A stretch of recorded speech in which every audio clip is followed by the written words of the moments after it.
এই মুহূৰ্তত আপোনালোকলৈ লৈ আহিছোঁ ৰাজ্যত সংঘটিত হোৱা এটা জঘন্য অপৰাধমূলক ঘটনা, লজ্জাজনক ঘটনা, যি ঘটনা কি সংঘটিত হৈছে তিনিচুকীয়া জিলাৰ ডিগবৈ। তিনিচুকীয়া জিলাৰ ডিগবৈ পাবত সংঘটিত হৈছে এই লজ্জাজনক ঘটনাটো।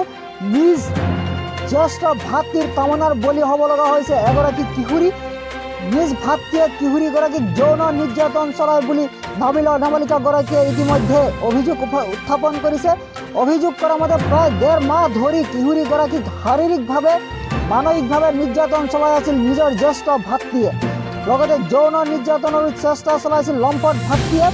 উপায়ন্তৰ হৈ কিশোৰীগৰাকীয়ে পৰিয়ালৰ লোকক সকলো ঘটনা বিৱৰি কয়।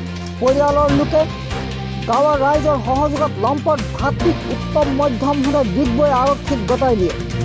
ডিগবৈ আৰক্ষীয়ে লম্পট যুৱকজনক গ্ৰেপ্তাৰ কৰি জেল হাজতলৈ প্ৰেৰণ কৰে বুলি আমালৈ খবৰ আহিছে। সুৰাপান কৰি আহি নিজৰ ভগ্নীৰ সৈতে শাৰীৰিক সম্পৰ্ক কৰাৰ কথাও স্বীকাৰ কৰিছে পাখণ্ড যুৱকজনে।